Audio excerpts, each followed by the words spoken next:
اور ہم نے پہلے آپ کے سامنے سورۃ فاتحہ کے جو بھی فضائل رکھے تھے، میں نے اور آپ نے اپنی زندگی کے اندر اس کی تلاوت کا معمول بنانا ہے۔ رسول اللہ صلی اللہ علیہ وسلم نے کہا، ہاں ابو سعید، وہ سورۃ فاتحہ ہے جس سے قرآن پاک کی ابتدا ہوتی ہے، اور اس بات کے اوپر امت کا اجماع ہے۔ چونکہ رسول اللہ کی حدیث آگے اجماع نہ بھی ہوتا کہ قرآن پاک میں سب سے اعظم سورت اگر کوئی ہے تو سورۃ فاتحہ ہے۔ بعض ساتھیوں نے ضمنی طور پہ کچھ سوالات کیے، ان کا بھی جواب دے دوں کہ یہ جو سورۃ فاتحہ کا آپ نے دم بتایا ہے، یہ براہ راست جسم پہ کیا جا سکتا ہے، پانی پہ کیا جا سکتا ہے۔ تو میرے بھائیو یہ بات یاد رکھیں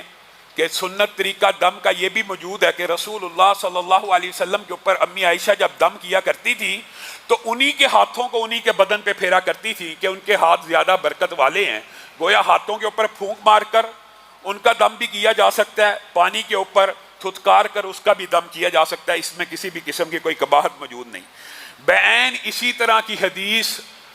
جناب ابی بن کعب، جن کی کنیت آپ کے علم میں ہونی چاہیے، کیا ہے؟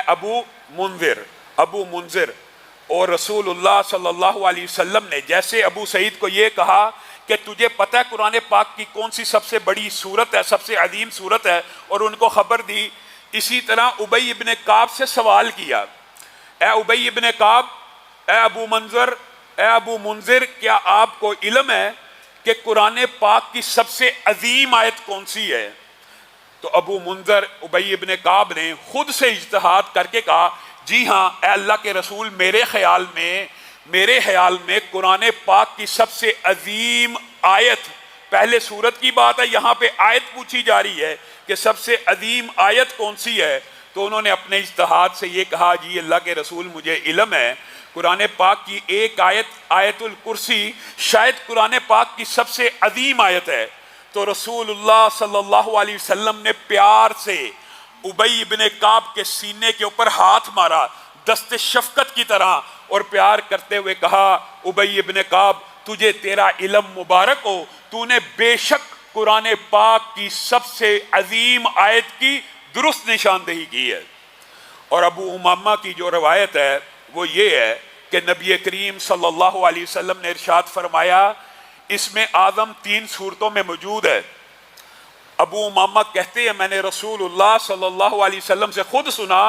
کہ رسول اللہ صلی اللہ علیہ وسلم نے فرمایا اس میں اعظم 3 صورتوں میں موجود ہے، اور اس کی سند کو امام البانی نے حسن درجے کا کہا ہے، اور دیگر محدثین بھی اس کی سند کو حسن درجے کا کہتے ہیں۔ ابو امامہ نے کہا، رسول اللہ نے صرف اتنا فرمایا تھا کہ اس میں اعظم 3 صورتوں میں موجود ہے،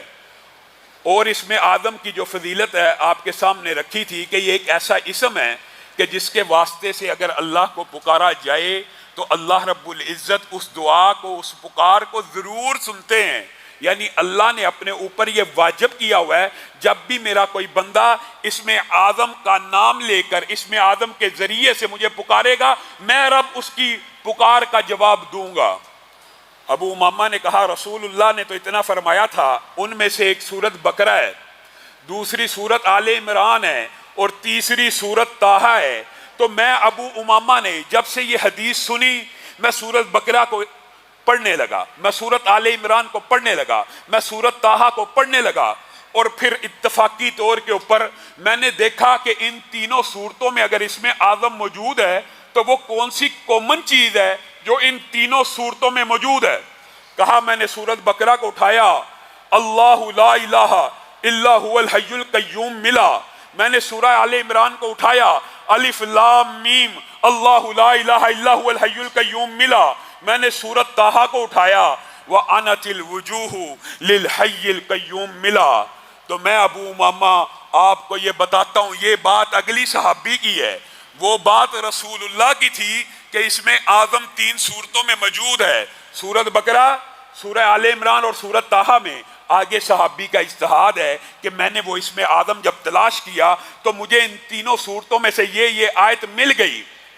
اب جب انہوں نے یہ بات تابعین کو، تبع تابعین کو بتلا دی کہ وہ اس میں اعظم جو تینوں صورتوں میں کامن نظر آتا ہے وہ الحی ہے، القیوم ہے، تو علماء نے یہاں سے استدلال کیا کہ بے شک ابو امامہ نے درست اجتہاد کیا، کیونکہ اس لفظ کے علاوہ، ان ناموں کے علاوہ کوئی اور ایسی چیز نہیں جو تینوں صورتوں میں کامن ہو. گویا الحی، اور بعض علماء نے یہ بھی لکھا ہے، یہ آپ کو پتہ ہے ایک طویل باب ہے، بعض علماء کا رجحان ہے کہ الحی اسم اعظم اکیلا ہی ہے، اور بعض علماء کا رجحان ہے کہ الحی القیوم ملا کے ایک اسم اعظم ہے. اس بارے میں اگرچہ علماء کے اندر اجتہادی طور کے اندر اختلاف موجود ہے، بعض الحی کو مانتے ہیں اور بعض الحی القیوم کو مانتے ہیں، لیکن مجھے اور آپ کو کیا تکلیف ہے الحی اور القیوم کہنے میں کتنا ٹائم لگتا ہے. اگر ہم دونوں نام کہہ کے یا حی یا قیوم برحمتک استغیث کہہ لیں گے، اے حی اے قیوم اپنی رحمتوں کی بارش مجھ پہ برسا دے، تو مجھے اور آپ کو کتنا ٹائم لگ جائے گا.